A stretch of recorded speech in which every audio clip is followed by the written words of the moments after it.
This is week 9 or module I of ELTE131. The topic this week is troubleshooting.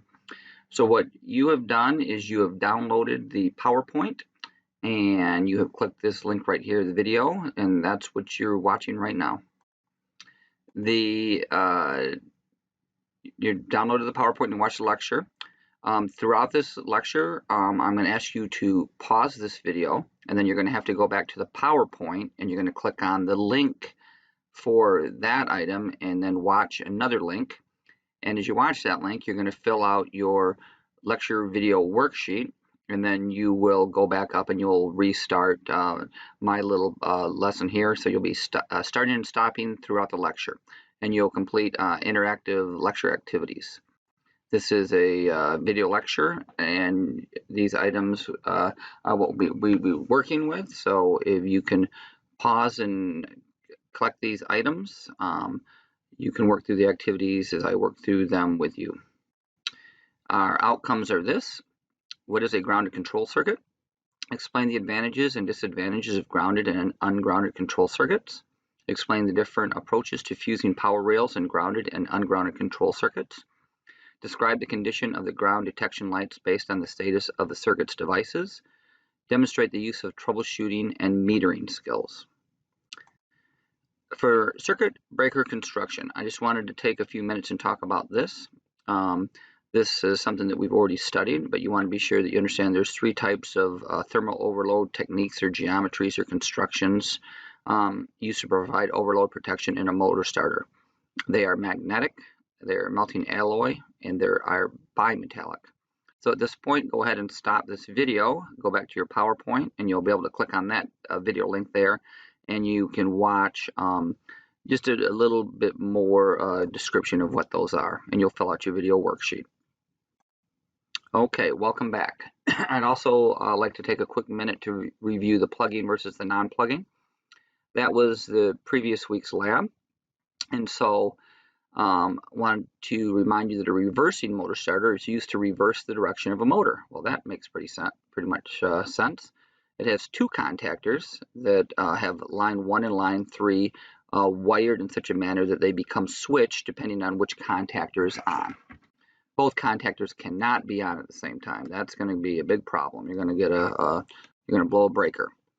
A non-plug-in reversing starter requires you to hit the stop button before you can try and change the direction. It can still be moving, but you have to hit the stop, and then you can hit the reverse.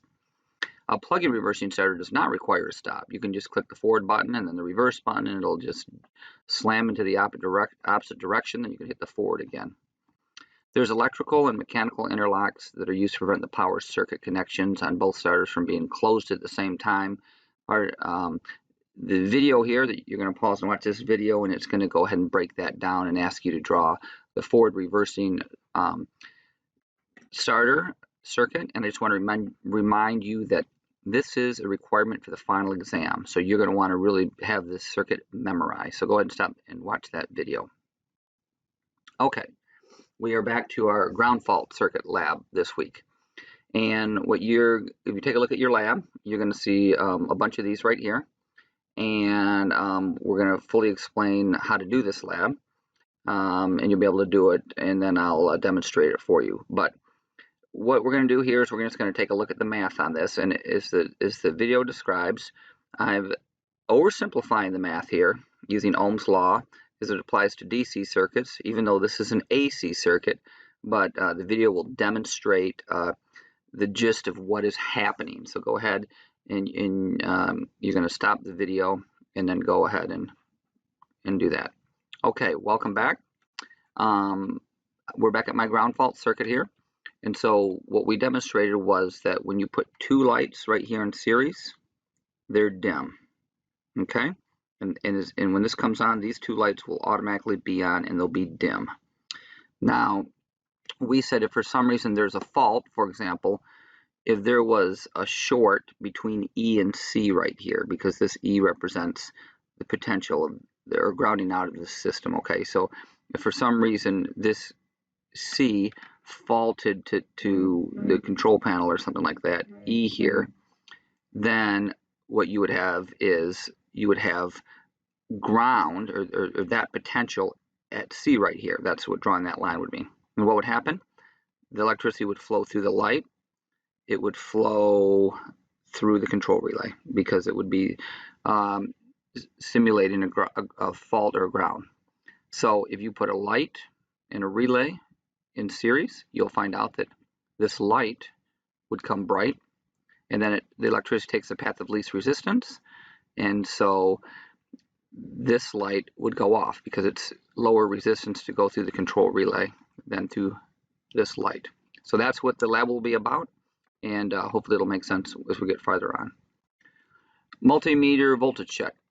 So if you're going to do some troubleshooting, and we'll have some videos for that, when a load is not energized, you should always just begin by checking to see if the load has voltage. I always joke with kids like, "Hey, this doesn't work.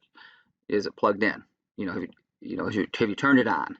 So that's where we're at with troubleshooting. Just go right to the load and set your meter to voltage and see if there's AC or DC voltage there or rated voltage there.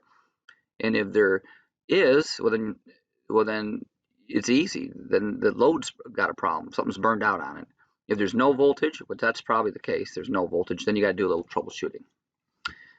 You can use a multimeter to either move forward through a circuit or backwards through a circuit to try and determine where voltage is lost. And that is what this video demonstrates. And you can also use a multimeter to check to see if fuse is good or bad while the circuit is on, and that's what this video shows. So go ahead and watch this video and be sure that you understand what's going on. Okay, welcome back. So electrical troubleshooting skills are hard to teach. Usually this knowledge is developed over a prolonged period of on-the-job training.